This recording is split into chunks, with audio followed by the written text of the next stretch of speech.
নমস্কার, শারদীয়ার শুভেচ্ছা জানাই সবাইকে। শুভ মহাষষ্ঠী।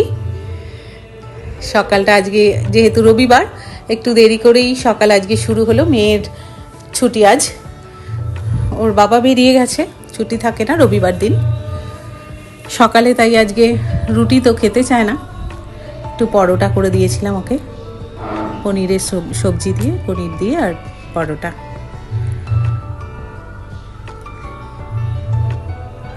শুরু হয়ে গেল পুজো একটা উৎসব।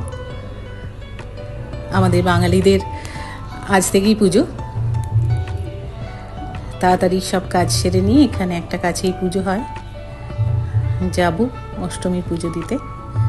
এই আমার ব্রেকফাস্ট হয়ে গেল, করে নিয়ে ঘরগুলো একটু গুছিয়ে নিলাম, বিছানার চাদরগুলো চেঞ্জ করে দিলাম। ঘরটাও সাজাতে হয় পুজোর মধ্যে, আমরা যেমন সাজি ঘরও সাজে, সকলেই সব কিছু পুজোর। এটা আমার অ্যাপার্টমেন্টের ব্যাক সাইডটা, একটু ওপরে গিয়েছিলাম, সেখান থেকে একটু ভিউটা নিলাম। এই আমার ফ্লোর। হয়ে গেল স্নান, এবার পুজো। এই যে এতগুলো তুলসী গাছ আমার হয়েছে, এখানে গাছ হয় না, এসে দেখছি এতগুলো তুলসী গাছ হয়েছে। আমার তো খুব আনন্দ দেখে। একটু পুজো করে নিলাম সকাল সকাল, তাও এখন 12টা বাজে। পুজো করে তারপরে যাব রান্নাঘরে। আজকে রান্না করব একটা ডাল, আপনাদের দেখাবো নতুন রেসিপিটা, দেখে রাখুন। এইভাবে করলে ভালো লাগবে। এটা একটা মিক্সড ডাল, প্রেসার কুকারে একটু মেথি আর কাঁচা লঙ্কা নুন দিয়ে সেদ্ধ করে নেব। আমি রিকোয়েস্ট করছি ডালটা আপনারা একটু করে দেখবেন, খুব ভালো লাগে মেথি। এখানে আমি এক আন্টিজির কাছ থেকে এই রান্নাটা শিখেছি, উনি গুজরাটি, খুব ভালো লাগে খেতে। এর ভেতরে সবজিও দেওয়া যায়, কিন্তু আমি আজ তাড়াহুড়ো ছিল বলে সবজিটা দিতে পারিনি। বিনস, গাজর, ক্যাপসিকাম সব রকমের দেওয়া যায়। ডালটা সেদ্ধ বসিয়ে দিলাম, এবার মাছে নুন হলুদ মাখিয়ে নেবো। আজকে ইলিশ মাছ। অনেকেই হয়তো ভাবছেন ষষ্ঠীর দিনে, আমাদের দুর্গা ষষ্ঠী নেই, আমার শাশুড়িকে কোনোদিন আমি করতে দেখিনি, তাই আমাদের দুর্গা ষষ্ঠী নেই। অষ্টমীর বারটা হয় আমাদের। আর এই যে মাছের সবজি, মাছের একটু ঝোল করব। বেগুন, কুমড়ো, আলু। এই যে ডাল সেদ্ধ হয়ে গেছে, এবার এটাতে দেব ফোড়নও দেওয়া হয়ে গেছে আমার। জিরে, শুকনো লঙ্কা, কারি পাতা আর একটু জিরের গুঁড়ো ফোড়নে দিয়েছিলাম। দিয়ে এবার এই যে নামানোর আগে একটু ধনে পাতা আর কাঁচা লঙ্কা দেব। এর ভেতরে একটু তড়কা মশলাও দেওয়া যায়, চাট মশলাও দেওয়া যায়, ভালো লাগে আরও খেতে। হয়ে গেল ডাল। এবারে মাছের সবজিগুলো একটু ভেজে নিয়ে নুন হলুদ দিয়ে জল দিয়ে দেব। এটা মাছের ঝোলটা আগে করে নেব, তারপরে মাছগুলোকে ভেজে নিয়ে মশলা একটু দিয়ে দেব। এ গেল বেগুন, একটু ভেজে নিয়ে জল দিয়ে দিলাম।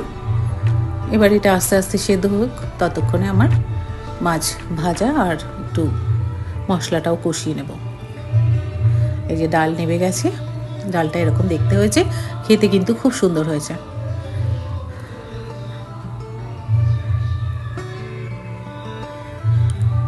মাছগুলো তেলের মধ্যে দিয়ে এপিট ওপিট করে, ইলিশ মাছ যেহেতু বেশি ভাজতে হয় না, তাই একটু ভেজে নিয়ে দিয়ে দেব।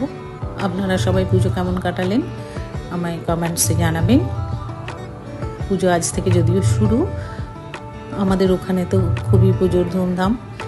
সে সব ছেড়ে আমায় তো চলেই আসতে হলো মেয়ের কলেজের জন্য, না হলে আমিও এবারে ওখানেই পুজো কাটাবো ভেবেছিলাম, কিন্তু হঠাৎই কলেজ খুলে গেল। আর আমার বন্ধুরা ওখান থেকে ফোন করছে, কাউকে হয়তো বলেও আসা হয়নি, আমাদের পাশে বলে আসতে পারিনি।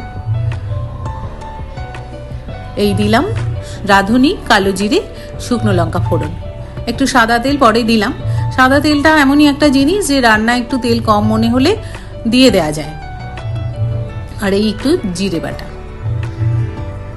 সর্ষের তেল রান্নার মাঝখানে দিলে গন্ধ ছাড়ে, কিন্তু সাদা তেল কিন্তু তা হয় না। এবারে মাছের ঝোলটা ওর মধ্যে ঢেলে দেব, তাহলেই হয়ে যাবে আমার মাছের ঝোল তৈরি। আপনারা যদি ভালো লাগে এটা করে দেখবেন বাড়িতে। ভালো থাকবেন, ধন্যবাদ। দেখতে থাকুন। এটা মাছের একটা তেল, ইলিশ মাছের তেল। এটা আমার খুব প্রিয় জিনিস। এই তেলের ভেতর কাঁচা লঙ্কা, কালো জিরে ফোড়ন দিয়ে ওই তেলটাকে একটু ভেজে নেব।